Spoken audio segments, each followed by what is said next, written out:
there, my name is Charlie Evert, and today we're going to be covering assumptions and risks with strategy models. Before I get into what we're going to be covering today, I want to introduce myself. I'm currently living in Philadelphia in Pennsylvania.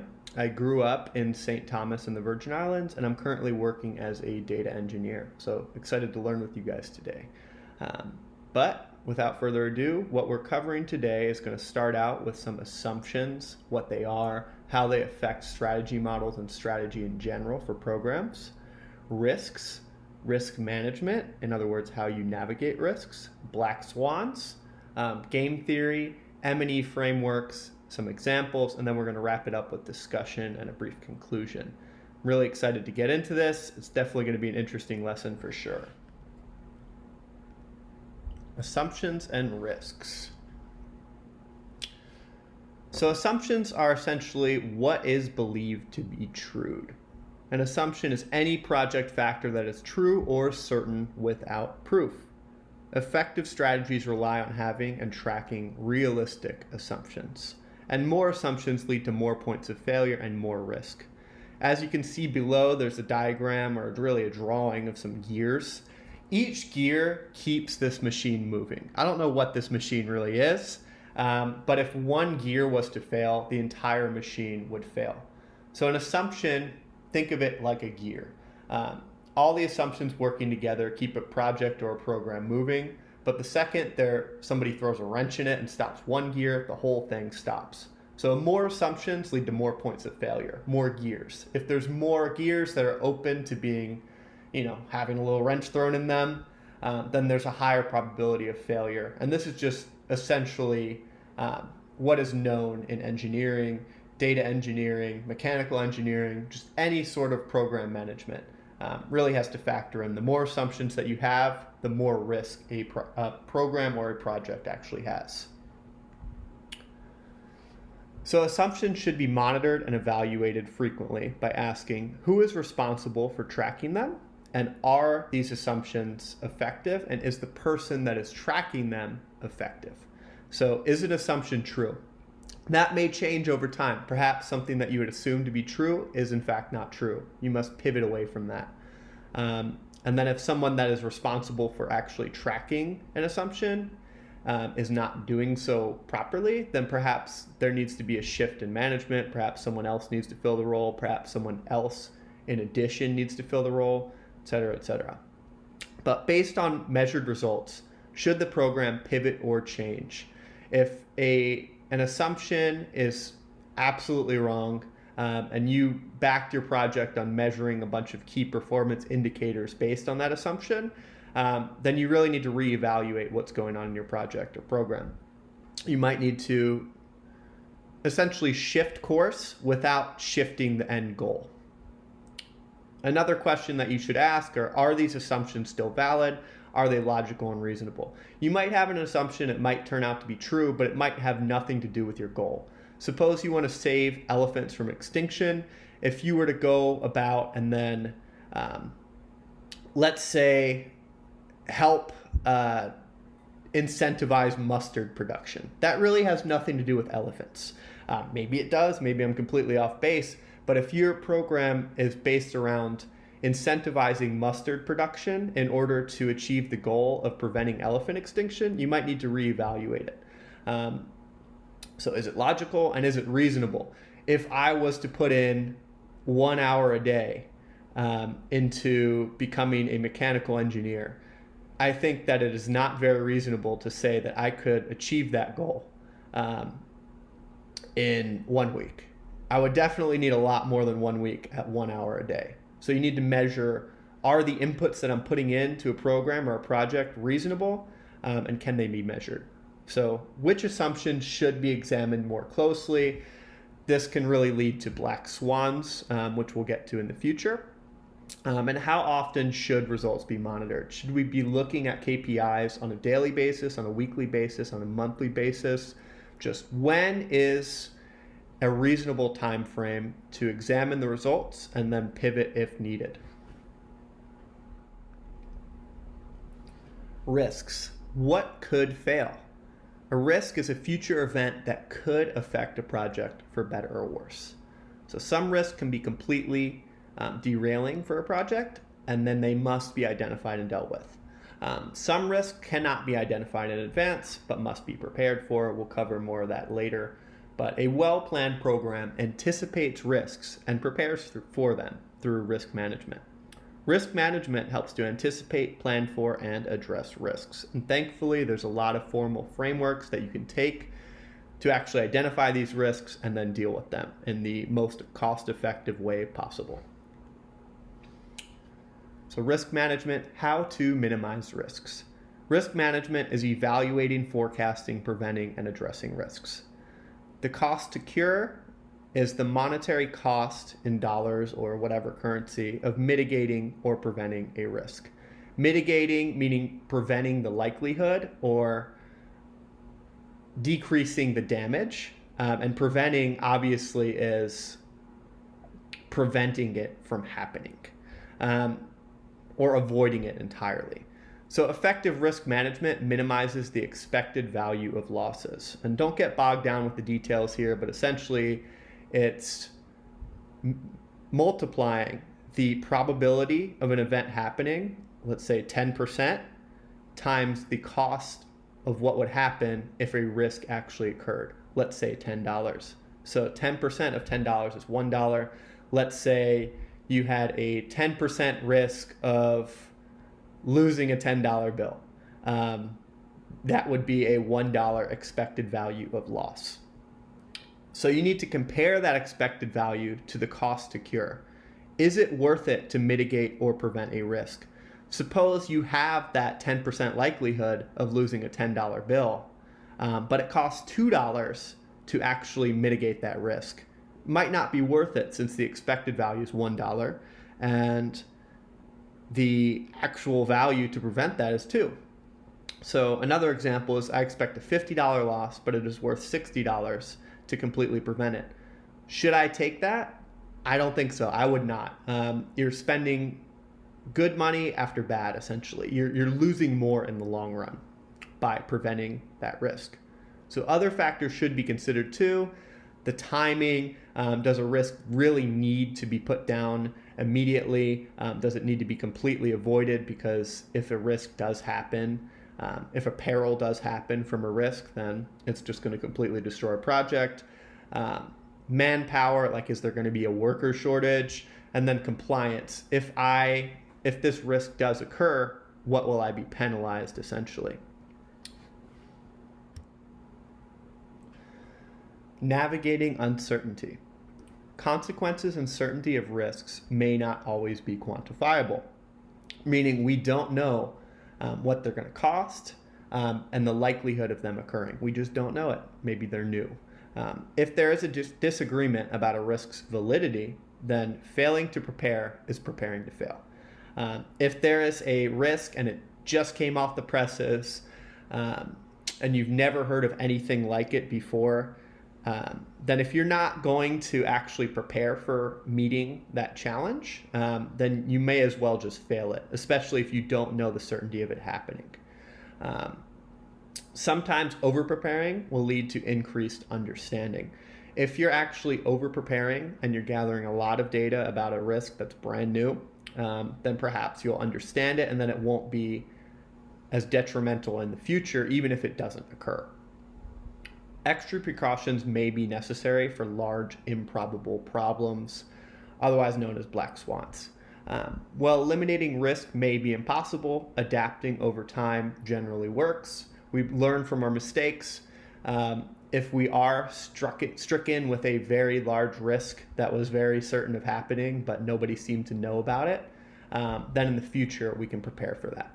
When I think of that, I really think of the 2008 collateralized debt obligations. Without explaining too much, essentially the writing was on the wall. A lot of people thought that the economy was going to crash in the United States, and it actually did.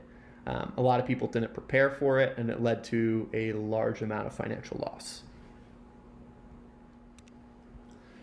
The precautionary principle of risk management. So not all risks should be dealt with in the same way.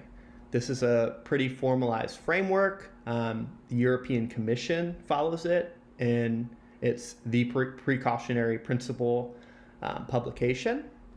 But essentially what it is that if there's a threat, you have to categorize it. If the threat is large and certain, organizations should default to trying to prevent it as soon as possible. But if it's uncertain, then they could either appraise its likelihood or deliberate on what to do. This may be if it's political, then they have to deliberate on it really. If there's two sides that believe something major is going to happen and then one side doesn't believe that, then people need to come together and discuss and figure out a consensus of what should be done. But you should also know the probability of it happening too. And then if you know a threat is small and uncertain, then organizations should assess the risk and weigh cost and benefit. So you shouldn't start preparing right away for a small and uncertain risk, but you should definitely ensure that there's proper preparation and that risk is either avoided, mitigated, or whatever in order to minimize its impact as best as possible. For new risks, you should apply the scientific method, test and evaluate cause and effect. So suppose an asteroid is coming towards Earth and it seems to be an imminent danger. Nobody knows how to deal with it. Perhaps the first thing that you would do is launch another asteroid at it. If that doesn't work, then maybe try something else. That's probably not the best example, but the scientific method is testing the root causes of things. It's essentially looking for why does something happen. And if it's a new issue and people don't know why it happens, then you need to get to the bottom of it right away in order to assess what sort of threat it is. Risk assessment. To accurately assess risks, organizations need to understand these risks, and they can do so by gathering data and information from as many sources as possible, validating, data mining, and characterizing the data to derive insights, communicating these insights to key stakeholders clearly, and deciding how to proceed. Mitigate them, do you avoid them, do you insure against them, or do you completely disregard them? So each risk is different. As we discussed previously, if a risk is very small and uncertain to happen, then this risk assessment process should be guaranteed to happen. And that really comes down to cost-benefit analysis. But to really get to the root cause of things, you need to look at data. And thankfully, there's a lot of free open source tools to where you can really get to the bottom of it a lot more efficiently than in the past. Here, we're going to go over a few examples of risk management under uncertainty, under certainty, and with different sizes of risks and perils. So if you have a large but certain risk, you should do everything in your power to prevent it or to mitigate the damage of that actual risk occurring. So lawsuits for large corporations will occur, especially in the United States. People sue for a variety of reasons, and all that you can really do is have a lawyer in advance, have them on a retainer, and have insurance to reduce the impact of those lawsuits. Some large but uncertain risks, these can be considered black swans in many cases, but having a nuclear power station, it could melt down. Therefore, it's in your best interest to apply the precautionary principle to prepare early and realistically. Do everything that you can to prevent a meltdown, because a meltdown could be a huge black swan in the case of Chernobyl, 3 Mile Island, and all those other incidents that really shut down entire cities that weren't prepared for as well as they could have been prepared for. And then we have small but uncertain risks. Should I insure a new $500 TV with a $100 policy? This really depends. I personally wouldn't do it because in my area, it is very unlikely for there to be a power surge. That $500 TV is probably going to last a long time. Why am I going to spend another $100 when I could probably just buy a new TV in 5 years down the line? Put that money to better use, essentially, because a loss isn't likely to occur. But suppose you live in a flood zone. You might want to buy that $100 insurance because that $500 investment in the TV that TV is probably going to break. So if you put a $100 insurance policy with it, it might pay off. It's way more likely to pay off than in my case, where there's no real perils associated with my TV breaking. Black swans, plan for the unpredictable. So a black swan is an unpredictable event with wide-ranging consequences. Black swan events result from faulty or incomplete assumptions. And these black swan events include stock market crashes, hurricanes, government changes, etc. Just anything with a very widely felt impact that nobody really could have seen coming. And if anybody did see it coming, it was sure not a lot of people. A black swan event might completely derail a program. For instance, if you were to look at one of the more prevalent black swan events in the last 20 to 30 years, you might want to look at Enron. It was a gasoline and energy company, and it was very much at the top of its game. But suddenly it went out of business because there was a widespread accounting fraud. The executives were making things up for projections, and that was fueling the cost of the stock. So when it was found out that that was the case, its stock lost a lot of value, it went out of business, and it was thought originally to be too big to fail.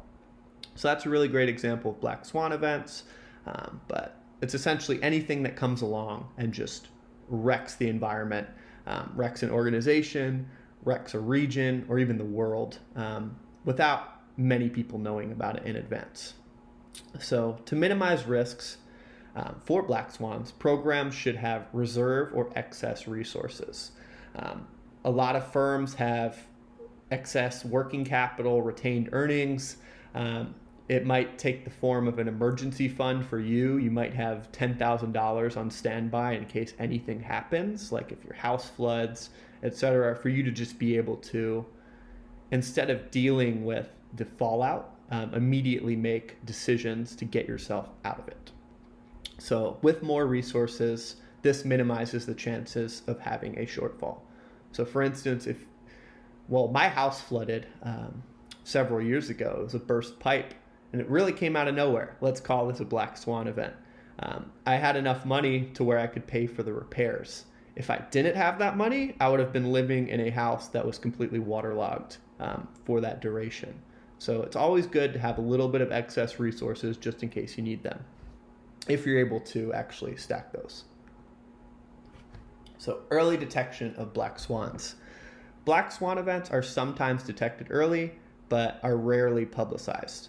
I think of the 2008 stock market crash where a few people said, hey, this is unsustainable, that there's a bunch of real estate in the United States that is being sold in packages, but the risk necessarily don't correspond to the profits. So that was essentially a house that was stacked up and fell down, but a lot of people made a lot of money actually predicting that happening. So early detection can occur through research and communication. I believe the person that actually predicted that was looking at the actual holdings of these stock plans. I don't want to get too far into it, but there was one key player that was able to accurately forecast it, and he was able to do so through data mining. So all emerging issues should not be treated as black swans. There's a lot of nuance here. This would expend too many resources, and you need to stay lean. If every issue that you anticipate, you're throwing the kitchen sink at it, you're not going to be able to deal with anything really. Unless you have unlimited resources, then go on ahead. But if your team detects an issue first, this offers a competitive advantage. In the case of the person that was short selling the mortgage market, predicting it to fail, essentially, this person made a killing. They did really, really well in terms of financial performance. But you also have to consider the ethics of discovering such an issue. Should you share it or not? In that case, you really need to look at what is your duty to your fellow humankind. That falls into deontological ethics. You can also look at utilitarian ethics, where what action benefits the most stakeholders from an expected value sense. Which one leaves each stakeholder in the best position possible collectively? Game theory. Risks when dealing with competition. So game theory is the study of how rational humans interact and compete. This really has to deal with how do you assess risk, and then how do you actually move forward and compete in an environment of uncertainty.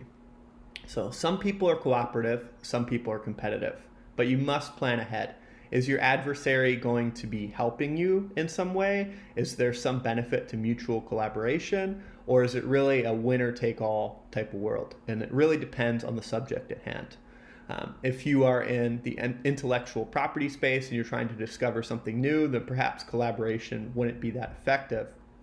But if you're doing something open source, suppose you're working on a Python library that really could only serve to help people, you should really just consider, working with others, bringing as many people as possible, because the most people benefit, the more people benefit, the better, since there really isn't any competition there. So I digress, but the probability of cooperation needs to be factored into strategy. Will this other side cooperate or not? If they don't cooperate, and you know they're not going to cooperate, perhaps that you should also think about not cooperating. Because at the end of the day, you really need to be rational about how you compete with your adversaries. So some assumptions in game theory are, will the adversary cooperate or cheat?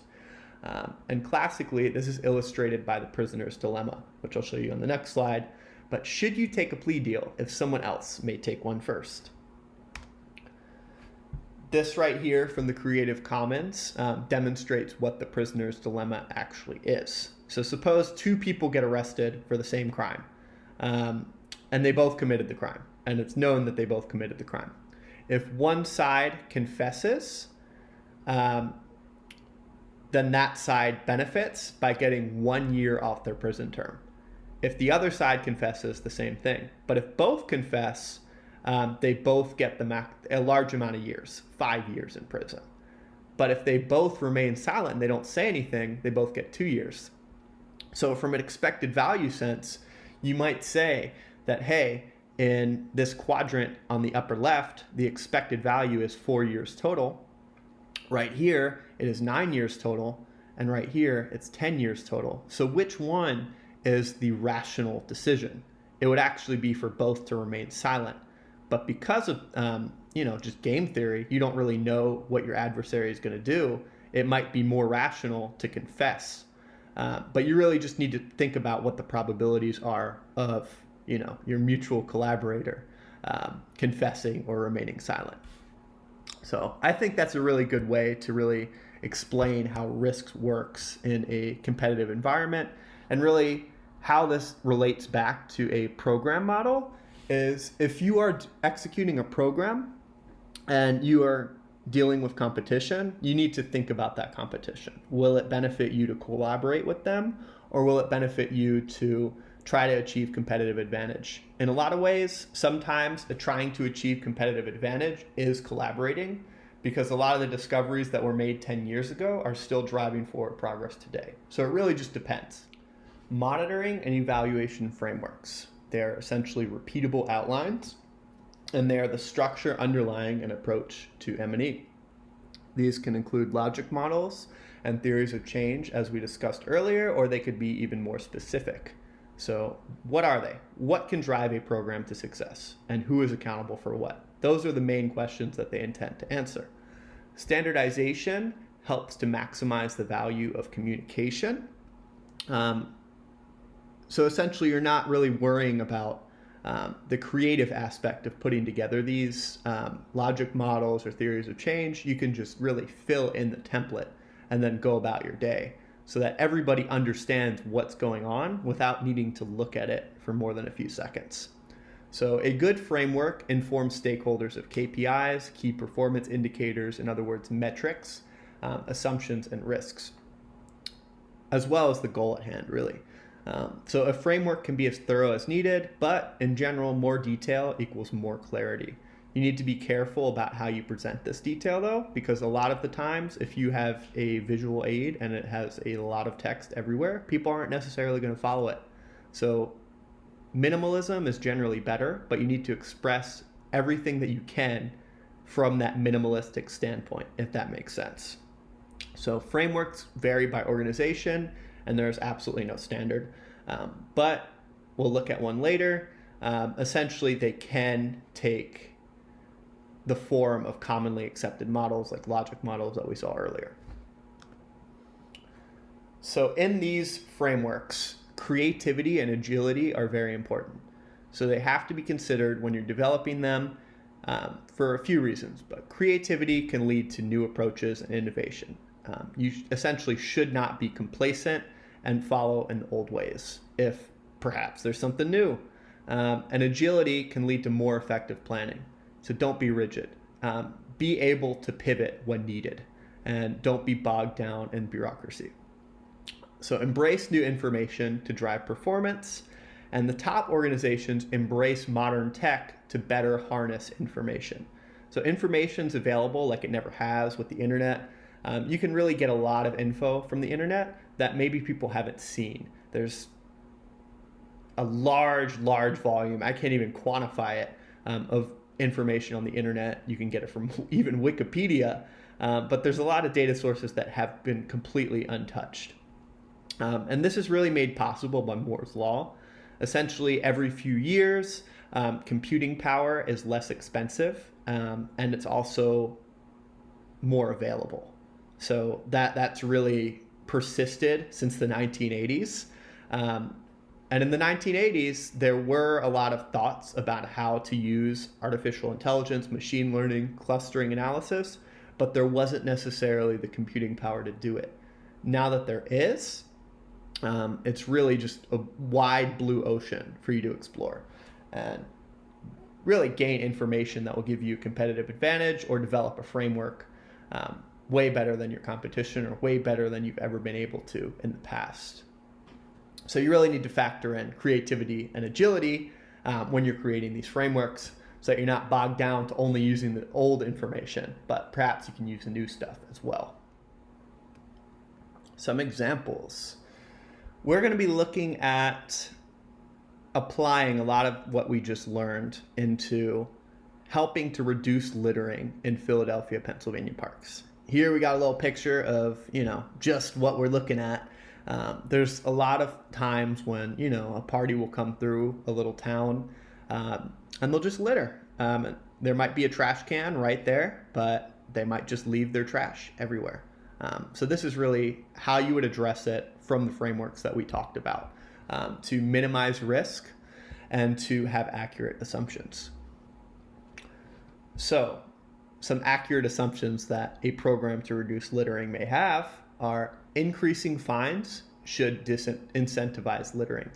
If someone's told, hey, you're going to have to pay $1,000 if you throw this bottle on the ground versus $0 if you put this bottle in a trash can, they're probably going to put that bottle in a trash can, especially if they think they're going to get caught.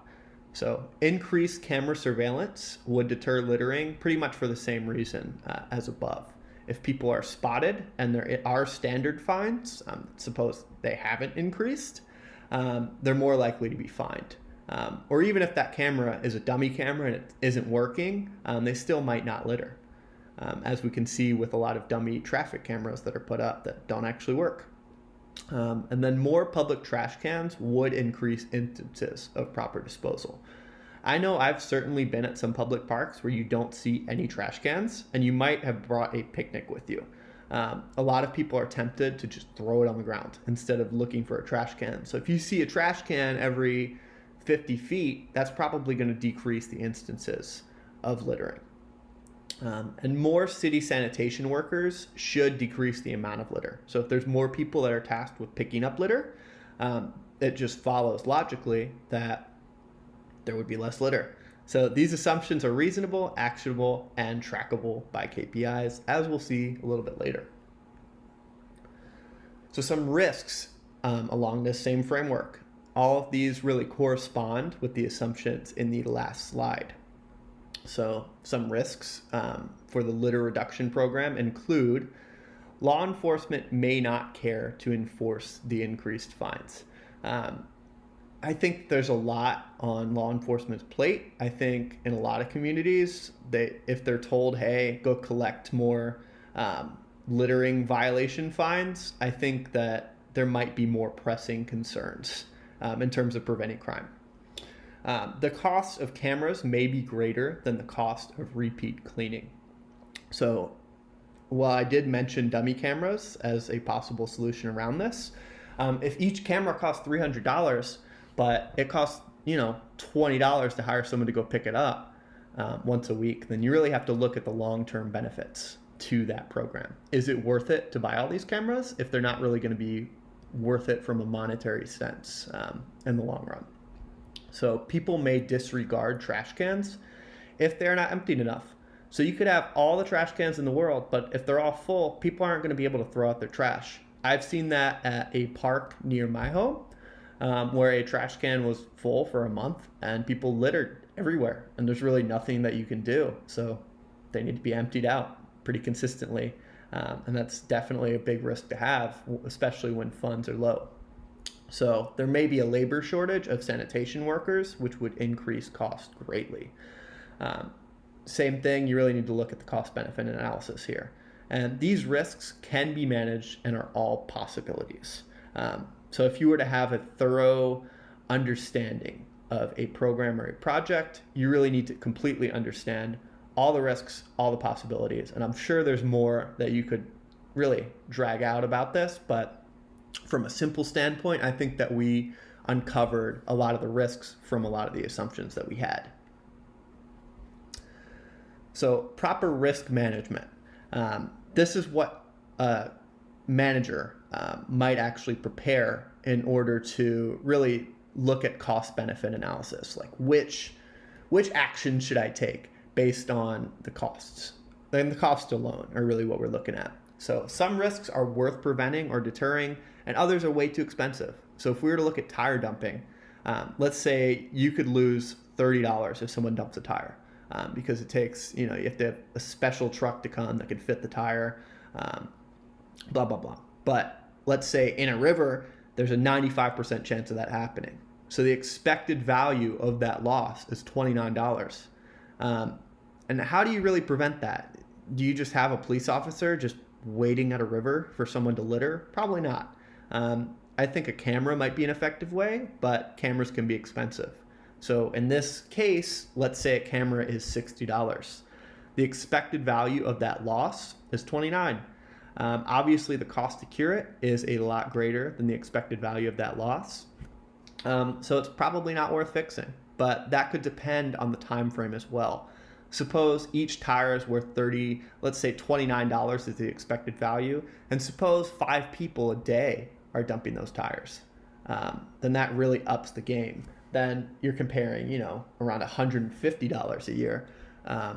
Let's say this is per year versus $60, and it might be worth it to actually purchase that camera. But then going down the list, roadway littering.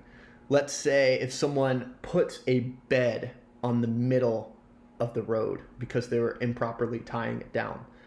I've seen this before, and it could definitely lead to an accident. So let's say there's a $500 loss, and 60% of the time, this is probably going to happen. So the expected value of that loss is $300. But let's say more police fines are the solution. So you have more police officers posted, and you do gain $300 from actually enforcing this. But actually having the police officer there, that might cost $600 as well. So even if the break even is, let's say, $0, if there's an issue that could actually harm someone, I'd say that's probably worth fixing. But in this case, the net benefit in terms of opportunity costs, what you would have missed out on, plus the cost to cure would be $600 because you get the $300 fine, plus you avoid that $300. So definitely worth fixing there. And trash can theft is another risk that you might have to deal with, especially if you involve a lot of trash cans in your plan. Let's say a trash can costs $100 and there's a 50% chance that that trash can is stolen. That leads to an expected value of the loss of $50. You might be able to cement a trash can in. Let's say that costs $100 per trash can. Is that worth it? Probably not, because as you can see, that would really increase the cost of each trash can to $150. And I think at the end of the day, if you have trash cans there, I don't think many people are actually going to go steal them. But perhaps that's just a hunch. We also want to look at the precautionary principle to reduce littering in Philly. So how should each of these risks be dealt with based on certainty or costs? Suppose you have an outdoor concert that is 100% going to be happening and it's very large. There's going to be a lot of litter.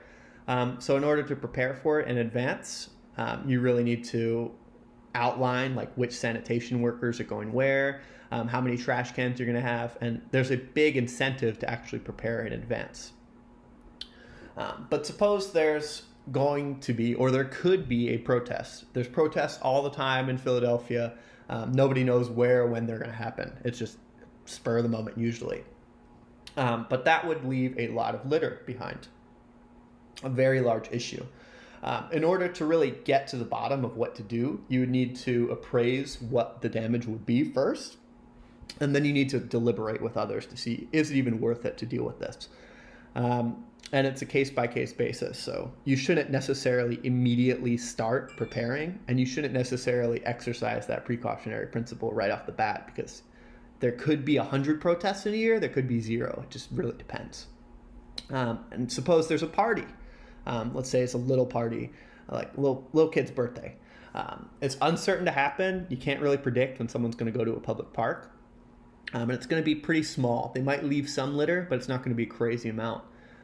You should really just assess what's the likelihood and what's the expected amount, and base it on that. So you can really only look at past performance to predict future performance here.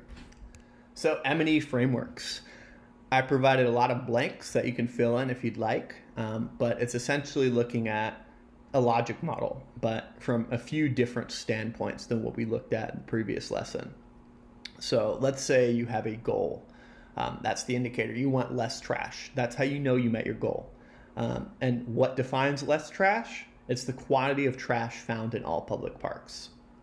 And that's aggregated across many activities, many outputs, many outcomes. How would you measure this? Maybe an Excel chart. Just have a simple bar chart to show how much trash there was at the start of the program versus the end of the program. That can really measure the effectiveness of a program. What's the data source? Sanitation worker logs. Are people counting the trash? Maybe it's pounds of trash. Maybe it's the amount of trash in pieces. That's how you get your data. And you could measure results monthly, because I think that would have the most power, especially when you think about it. There might be days where there's more trash than others, especially in the case of like a concert. And who's responsible for actually meeting these goals? It's the head of sanitation. So if they're not meeting these goals, then perhaps the head of sanitation should be fired, plain and simple. But suppose they are, perhaps they should get a promotion. It's really just accountability, and whoever is responsible should own the issue too. But let's also go down to kind of on a micro sense, the activities. So suppose we were to want to, effectively monitor trash. Let's call that an action, right? Because we have resources, we can expend them on actions. The definition of actually effectively monitoring trash is frequent park inspections. That's the KPI that you can really look at, as well as the actual trash in pictures or inspections or whatever. You could track that actually through computer vision models, which are pretty new. It's essentially you feed in an image into a computer vision tool, and the computer can actually tell, in a lot of instances, if you train it properly, what is trash. And it can count the amount of trash, maybe not the size of trash, but then you can actually see through satellite imagery how much trash is at a given area at any point in time. Let's say your data source is Google Earth. It could be anything really. And you could actually look daily due to the ease of this tool. And you can spot huge fluctuations, and you can adjust as needed on the fly. And who might be responsible for this? Let's say a data scientist, because computer vision isn't exactly user-friendly when you're first starting out, but it can be. and it's getting a lot easier to harness. And it really flows back to you should be using the latest technology to gather the latest information. And maybe not everybody is using computer vision to detect trash, so maybe that might be the difference maker in Philadelphia to reduce littering. So now we're wrapping up. If we were to look over our lesson, there's a few questions that I would like for you to ask yourself, just to review it. So, how might a black swan event derail a program? If something completely unexpected happens that costs a lot of money, how could a program adapt? Like, let's get specific here. Suppose that the U.S. economy just crashed due to COVID-19, let's say inflation. How might U.S. businesses react, especially now that their main source of cash, the U.S. dollar, is worthless? That's just something, everybody could say something different, and there's clearly no defined way to address it, but you really need to evaluate your metrics. So you need to gather information about something that's never happened before. How might you do that? Just data mining in general. Also, what makes a valid assumption? And what about an invalid assumption? If something's true, if something could not be true, or if we thought something was true, but it turned out that it's actually completely not. How can you address that? And here's a little challenge. So name some assumptions and risks associated with a program of your choosing. Which risk has the highest probability of default or failure? And can this risk be prevented? And if so, is it worth it to prevent it? Why or why not? And you should be able to answer these questions pretty easily. Just reference the previous minutes or slides in this lecture, and you should have that background down. So in conclusion, more assumptions lead to more risks. And risks are what can go wrong in a program. Risk can usually be prevented or mitigated through risk management, but some risk cannot be anticipated. These are black swans. There should be accountability for monitoring and evaluating a program as well. Because without accountability, there's no responsibility, and without responsibility, a program is pretty much doomed to fail. So assumptions should be concrete and failures should be anticipated. You should really learn from your mistakes as they come. Risks should be known in order to effectively monitor and evaluate program progress. An ineffective program performance can or should lead to pivots in strategy. If you're looking at basketball players, a pivot is essentially sliding on your foot in a different way. Do you want to drive to the basket, or do you want to take a three-point shot, or do you want to pass? That's really where pivoting comes from. There's several different roads you can go down, but you just got to choose, and you got to choose the right one. But suppose you got Shaquille O'Neal at the basket, and you decide not to pivot and just drive straight at him. That was a bad move, even if your strategy called for it. So effective managers can pivot on the fly. Assumptions and risks are vital parts of planning organizational, program, or project strategy. A good framework acknowledges and manages key assumptions and performance, which minimizes the expected value of losses resulting from risk. And that is an effective M&E strategy. So that's really all I have for you. But I do have some recommended readings as well. We have Monitoring Assumptions by the USAID.gov, and feel free to follow that link. There's Black Swan, which really goes about listing, what makes a risk uncertain and very large and how you address it. It's very thorough. It's a very great work, and it examines a lot of history that you might find interesting, such as the war in Lebanon that nobody had expected. Risk Management for Enterprises and Individuals. This is really an open source textbook where you can go in and see what do risk managers look at when making decisions. And Exponential Organizations. What helps organizations differentiate themselves? What helps them achieve competitive advantage? So that's really it. Thank you for tuning in. I hope that you enjoyed this lecture, and I hope to see you on another one. Thank you so much.